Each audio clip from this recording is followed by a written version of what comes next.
lot of the time, I hate my body. And it's true, honestly, it's true. I'm not as muscular or as proportional as I want to be. And I felt that way for a long time, pretty much for like, I guess since 2016, so 4 years. Yeah, I mean, I exercise, but I haven't done it right for most of my life. And most of my exercise has been running.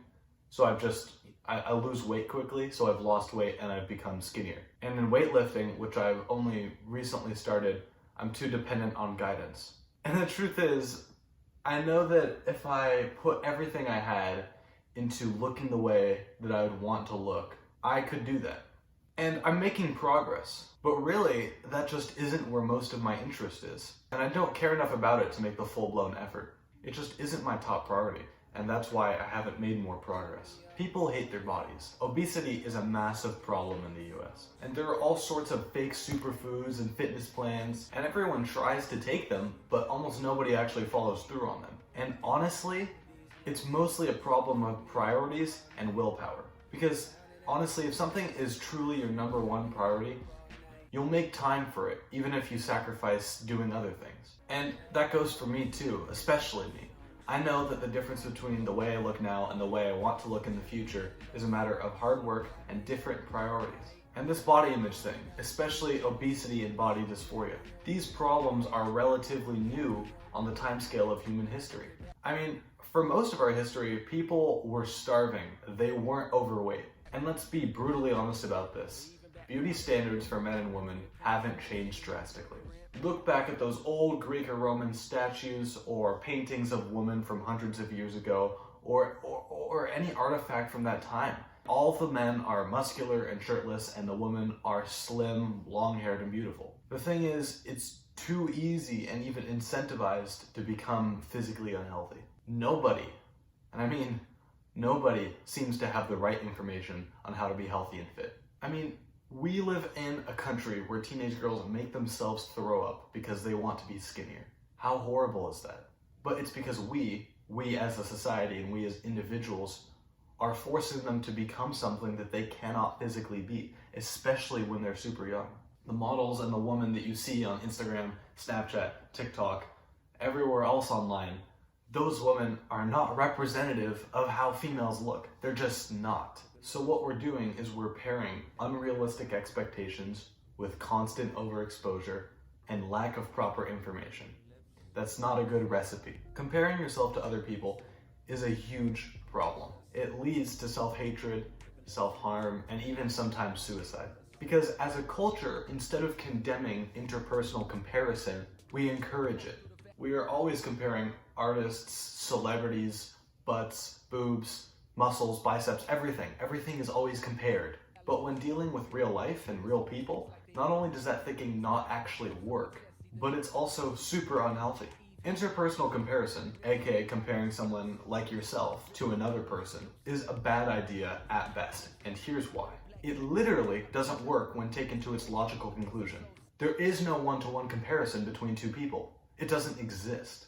Scaling one feature, one aspect of one person to that other feature that you have on yourself and comparing the two isn't a method that works, because you're only isolating one aspect of one person and you're leaving out the total equation, the total person. There are just too many traits that make someone one of a kind, whether that be physical or emotional traits, because at the end of the day, you are the only you. And I don't want to sound cliche about this because I know these things can sound corny and redundant and all of that. But I really believe that it's vital to remember that you and I are different from everyone else. Everyone has their own advantages and disadvantages. You can't leave one half out without knowing what the other is. And there's no doubt that there are people around you who are jealous of you because of some trait that you have. Everyone is jealous of everyone else. That's human nature. Everyone wants something that someone else has. And to leave that fact out is to deny the reality of the situation. In other words, you don't only have inadequacies, you also have advantages. And that's the case for everybody. I don't think anyone, and I mean anyone, should hate their body, but I do think that it's important for you to want to improve yourself. Part of wanting to improve is accepting what we are, acknowledging it, and then deciding that we are worthy of being helped in our own eyes. You have to believe that despite everything, you are still worth it. You are worth the help, because helping yourself is what's missing from the conversation.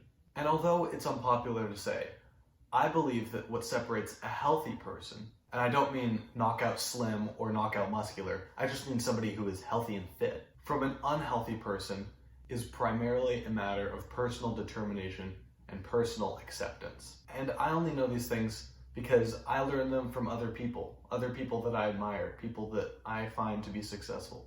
But of course, I'm still working on applying them to myself. But aren't we all just works in progress? The conversation on health is largely an enigma for people. It can be really, really hard to figure out what's good for you and what's bad. Not to mention that the discussion on exercise and food is always changing, and there's so much disinformation, making it hard to parse out what's true and what's false. But fundamentally, at the end of the day, there is one thing that we know for sure. The only one who has the ability to make personal change is you. And as always, thank you for watching. Hey guys, I really appreciate you watching. If you are getting to this point, I was nervous to make this video. I really was. Maybe that nervousness is going to be validated by how this video is received. Maybe not. I don't know. But thank you for sticking with me. I am trying to hit 100 subscribers by November 1st. I'm determined to make that happen, but my hope is that videos like this, which are, I don't know, not controversial, but I guess maybe a little bit taboo, will help push me over the edge. So if you can share this video with people, and I don't mean like send them a link, but you can do that, but just like, I don't know, watch it with one of your friends or something.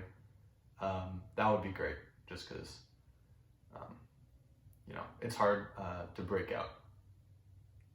But anyway, thank you for everything, just watching. It's really important.